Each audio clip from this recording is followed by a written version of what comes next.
Olá, alunos de terceiro ano, vamos lá para o nosso corridão, né? Para a gente poder tentar terminar a matéria de história do terceiro ano, para que vocês, né, tenham mais subsídios, né, para fazer provas e vestibulares, Enems, etc, né? Então a gente vai tentar dar um ligeirão aqui e tentar terminar pelo menos o conteúdo com vocês, tá? Deixar acessível para vocês. Bom, então a gente terminamos a Era Vargas, agora eu vou retornar para a história geral e vou falar um pouco então sobre a Guerra Fria. Então a ideia é sempre de fazer esse diálogo entre o que está acontecendo no mundo, né, e como isso tudo se reflete na perspectiva da história do brasileira, né? Então, claro, o Brasil não está ilhado de todos os acontecimentos, mas a gente vai sempre fazendo esse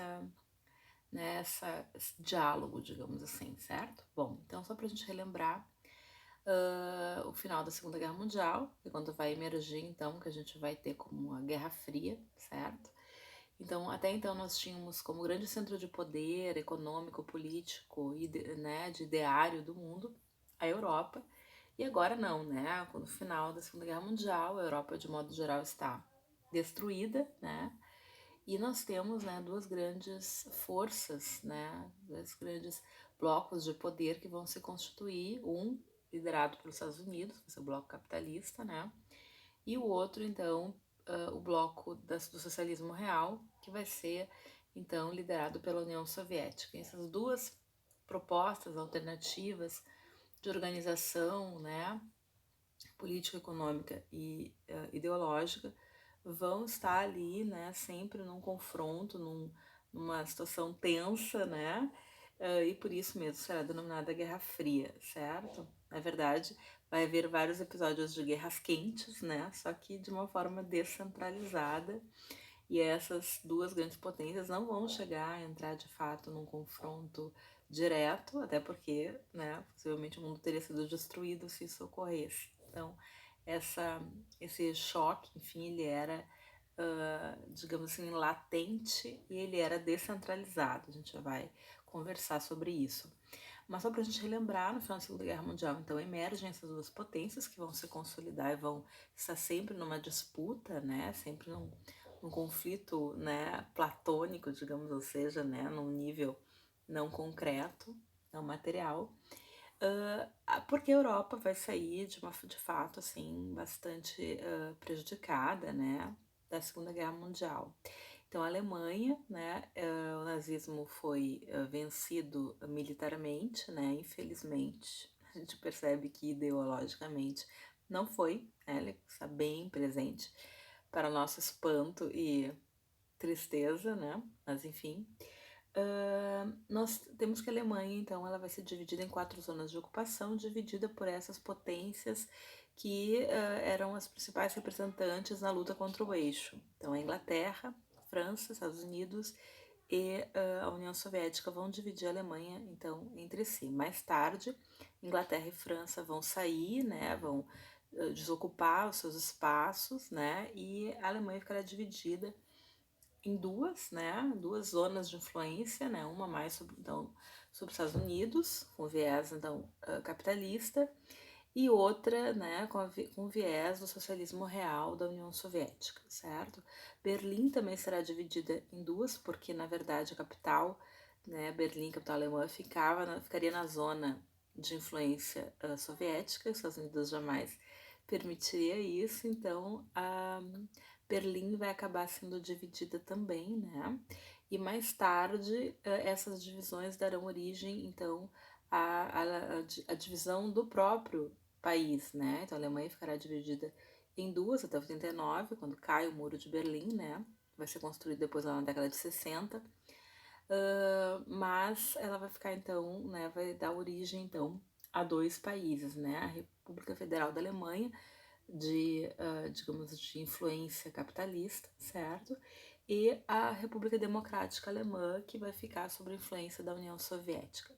Então, na verdade, a Alemanha vai sofrer um processo bastante duro nesse sentido, porque será exatamente esse espaço um grande espelho, né? Ou seja, é um espaço de confronto no sentido de que tu visualiza, né, a prática dessas duas propostas, digamos, né?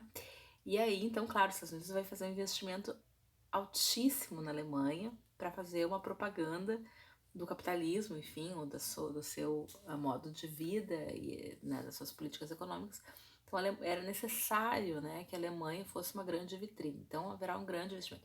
Então não é à toa que hoje em dia a Alemanha é um país de destaque no continente europeu, né, que tem os índices mais destacados. Por quê? Porque recebeu um investimento gigantesco para isso.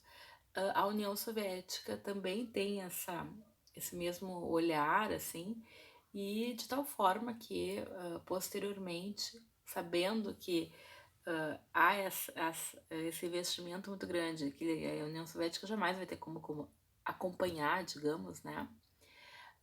Vai construir então um muro, vai fazer todo um fechamento, uma perspectiva, né, de que eles chamam de cortina de ferro, que é essa pouca visibilidade, né? Inclusive para não ter esse contato. Bom, então basicamente a gente vai ter a criação das duas Alemanhas, mas um pouco mais tarde, né, 49.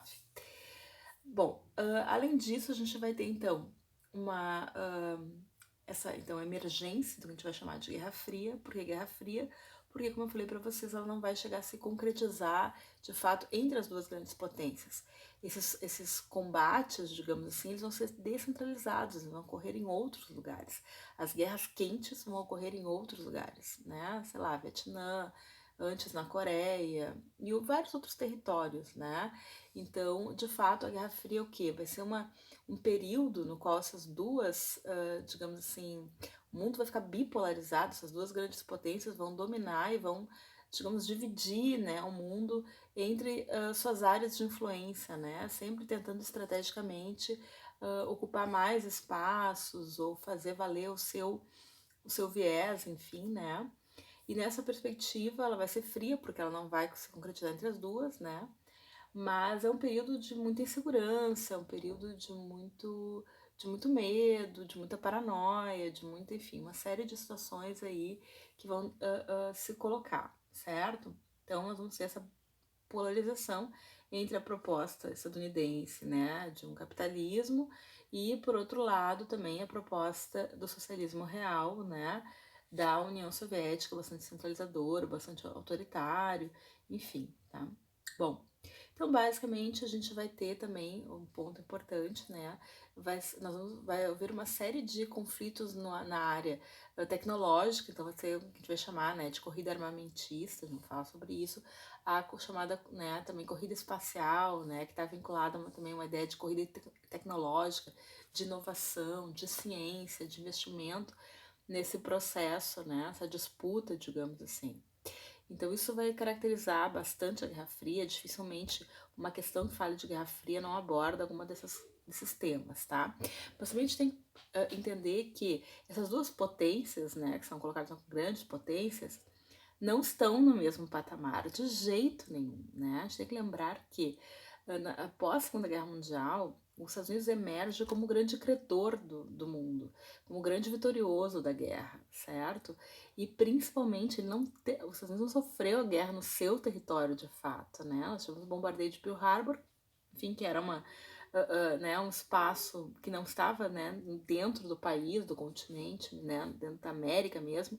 Então, ou seja, os Estados Unidos não sofreu nenhum tipo de dano, de problemas no seu espaço, no seu país. Enquanto a União Soviética vai sair, assim, muito atrás, não tem nem como comparar, certo? Porque ela sofreu uma destruição massiva dentro do seu continente. Ela já vinha no sentido de uma recuperação, de um abalo de uma guerra civil lá da Revolução Russa, né, da década de 20.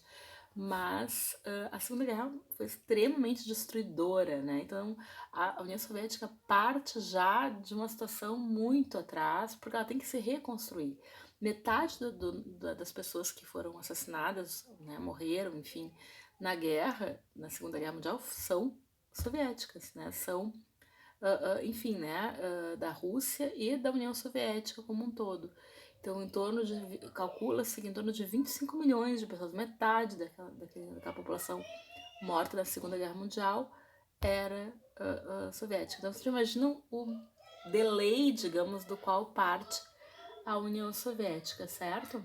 Então, tinha todas essas questões que a gente também tem que partir para compreender, né, que essa disputa nunca foi tão igual, né, na verdade, nós não tínhamos, né, realmente uma igualdade nessa perspectiva, nós não partiam do mesmo ponto, certo?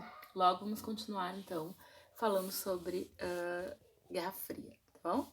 Até!